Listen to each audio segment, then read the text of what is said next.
Welcome to the What's Up with Real Estate show. I am your host, Matt Shoup, and today I will be answering your questions about buying, selling, and investing in real estate. I will also be giving you a sneak peek into the inner workings of the real estate industry. Why? So that you can be informed and empowered to make the right decision about if, how, when, and why to hire not just a real estate agent, but a real estate professional. This is your show, so fire away your questions and your comments. I will be sure to answer them as a part of an upcoming show. Remember, I'll be keeping it real with my answers, so get ready, tune in, sit back, and let's have some fun.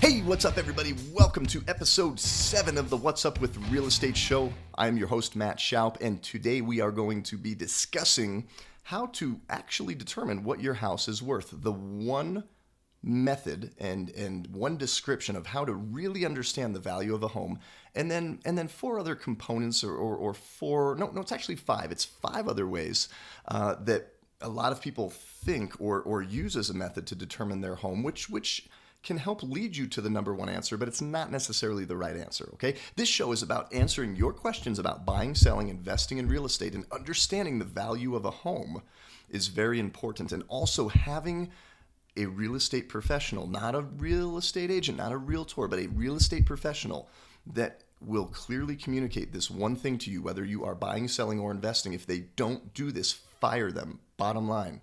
All right, so let's jump in today. Here, let's talk about the 5 ways that determining value in a home is helpful, but is not true or not an accurate way to do it.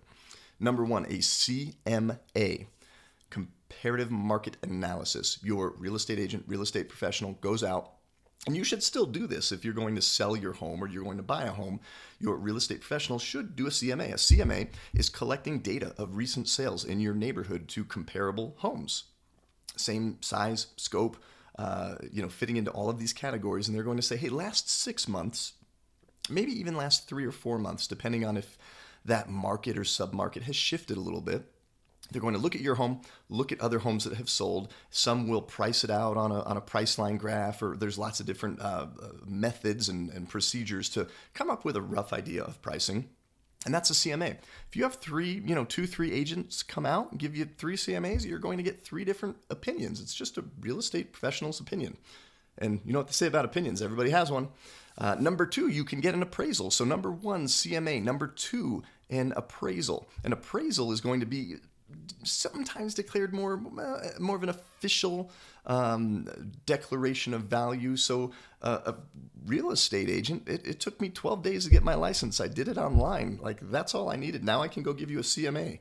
That's crazy. An appraiser, they go through a little bit more regimented and rigorous of a process. When all of the corruption and high appraisals and fake mortgages and all this stuff happened about a decade ago when things blew up, they cracked down. Regulations became very, very tight on appraisers. So they go through high-level training.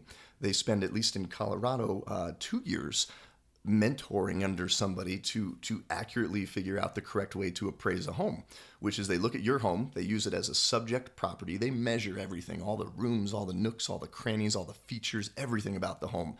You become the subject property. And then they go out and look at a couple of other comparable homes, similar to what an agent does with a CMA, and they use these homes as comparisons, and then they will either uptick or downtick the value of your home based on what these other properties have sold for compared to you as the subject property. So this bedroom might have been bigger. This had 1 less bath. So they adjust the price, and then they say, okay, your home, based on comparing it to other homes in the neighborhood and all of these specific metrics, and you have a thick report. That is an official appraisal, a statement of value from an appraiser. Now, an appraisal is accepted by a bank as a tool in determining and giving a bank confidence and faith in the value of a piece of real estate so that they will loan on the home. So if you're selling your home or you're buying a home, the appraisal needs to happen so the bank and everybody understands this is the said value. So that's number 2. That's the second way of determining value of a home.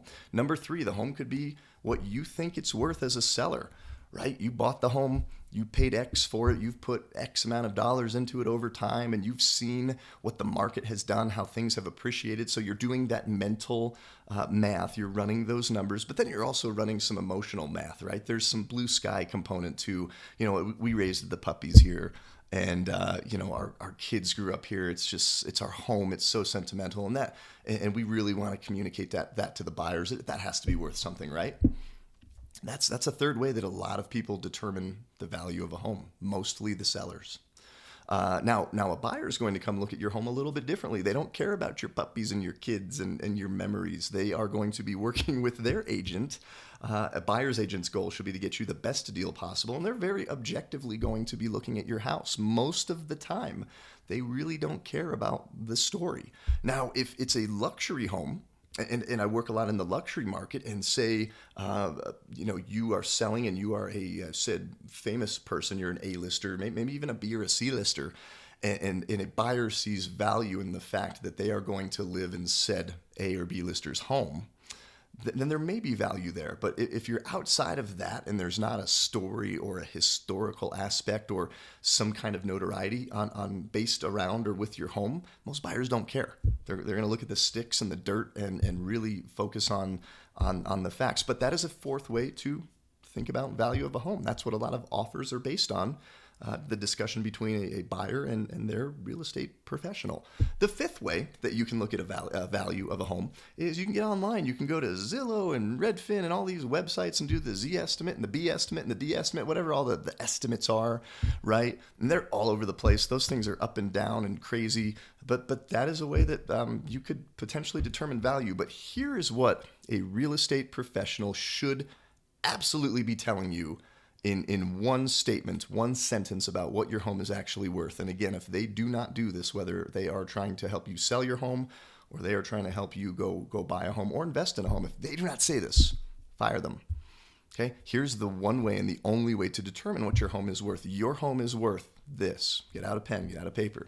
Your home is worth the price, terms, and condition that you, the seller, are willing to let the home go for, to a buyer who accepts those price, terms, and conditions. Now, the buyer usually offers, you respond, a little back and forth. Okay, the price, terms, and conditions that you are willing to let the home go for and sell the home to a buyer who is willing to accept and agree to the price, terms, and conditions on a said date in time in history, and those papers are signed and that money is transferred. That's what your home is worth. It's not the CMA, it's not the appraisal, it's not what you think, it's not what the buyers think. It is what you're willing to sell it for, they're willing to buy it for, boom, and it happens, and there you go. So that's what your home's worth. Do a CMA, do an appraisal. Appraisal has to happen. CMA most of the times does happen and has to happen in a real estate transaction, but please understand and please make sure you hire an agent and that they are looking out for your best interest and that they don't lie to you or falsely give you information and try to tell you or allow you to think that your home is worth $100,000 more than it really is, and you're not getting showings or offers and you're wondering why because you were really excited about the puppies that you raised in the backyard or the kids' art station in the basement, and you're just wondering why you can't get $100,000 for it, and your agent's wondering why too. So anyway, this has been episode 7 of the What's Up with Real Estate show. Thank you for tuning in, and before I go, I have to thank my official sponsor. Should have done this at the beginning. Official sponsor, Spanish Café con Leche.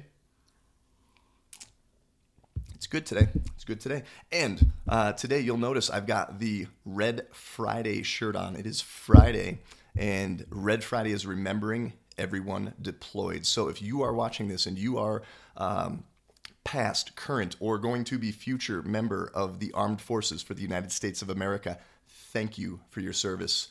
Me, my wife Emily, my children, my family, all of our family at C3, and everything else I'm involved in. We absolutely appreciate your service, your sacrifice. Keep doing what you're doing because most people do not have the guts, courage, tenacity, and just drive forwardness to do what you're doing. So I respect and appreciate that. And thank you again for your service. Thanks for tuning in. Give me your questions. Give me your comments. Speaking of Red Friday and everyone deployed, I will have a special guest coming on my show that will be speaking with me about special programs and things that are out there for veterans that have served in the armed forces. So I'm getting in a little bit to the next episode, but make sure you tune in, share this with a vet or somebody who's currently serving. And again, give me your questions, send me your comments. Let me know if you love the show. Let me know if you hate the show. I am attempting to shorten the show because somebody told me it was too long. So we're going to see. But tell me something. Love it or hate it, tell me something. Give me your comments. Make sure you go to MattShoup.Realtor.com. Check out all of my resources and upcoming things that I'll be putting on the website very soon. Keep an eye on it. And until next time, this has been the What's Up with Real Estate Show. We'll see you soon.